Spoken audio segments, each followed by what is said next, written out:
با تلسکوپ و زیر میکروسکوپ نظریات وجود خدا رو بررسی کردیم. هر چقدر که این نظریات متقاعد کننده و جالب باشن، به هر حال نظریه هستن. برای اینکه این گفتگو عادلانه باشه، باید به زندگی دنیوی هم دقت کنیم.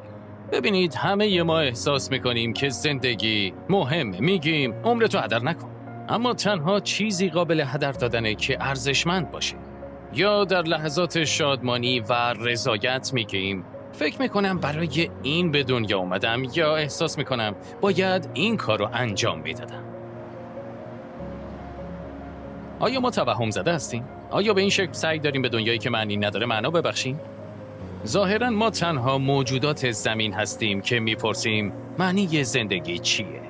اگر خدایی وجود نداشته باشه، با وجود اینکه جهان زیباست و ما هم زیبا هستیم، تنها نتیجه تصادفی از نظم یه مش اتم هستیم. با وجود اینکه این دیدگاه ممکنه خشن به نظر برسه، اما اگه خدا رو از معادلاتمون خارج کنیم، دیگه هیچ دلیل یا هدفی برای زندگیمون وجود نداره.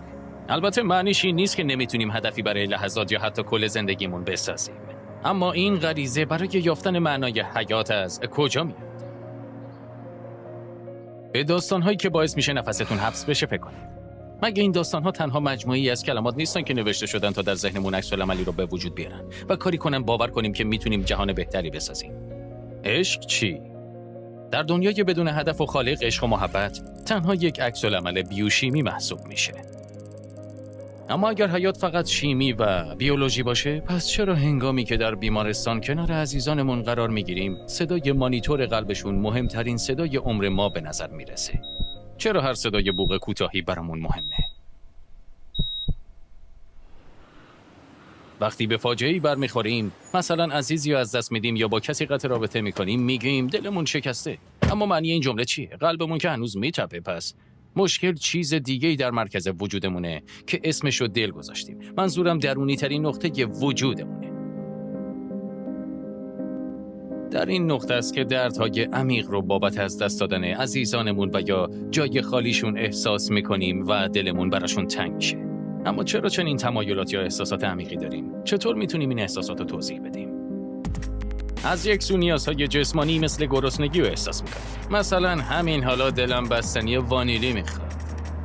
ولی چون دلم بستنی میخواد، معنیش این نیست که میتونم بستنی بخورم.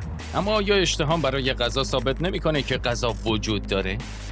از طرف دیگه تمایلات و نیازهایی داریم که عمیق‌تر هستن، مثل نیازهای احساسی و روحانی. مثلا تصویری راجع به آینده‌مون در ذهنمون داریم، یا مایل این بخشی از چیزی بزرگتر از خودمون باشیم، یا ممکنه حتی مایل باشیم با زندگیمون کاری انجام بدیم که تأثیر موندگاری به جا بذاره.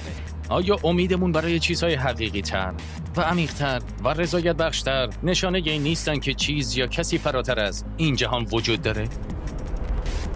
C.S. لوئیس، نویسنده داستان‌های نارنیا، در جایی گفته: تمایلاتی در خود می‌بینم که این جهان نمی‌تواند آنها را ارضا کند. تنها توضیح منطقی این است که من برای جهانی دیگر خلق شدم.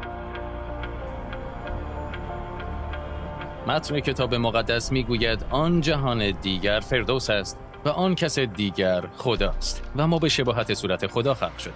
منظورم دست‌ها و پاهامون یا حتی خال عجیبی که روی کمرم دارم نیست، نه. دارم راجع به خودآگاهیمون، ذاتمون و قابلیتمون نه تنها برای زنده موندن، بلکه برای خلق کردن، محبت کردن و تصور کردن صحبت میکنم. همه اینها انعکاسی از خداست که ما رو خلق کرده.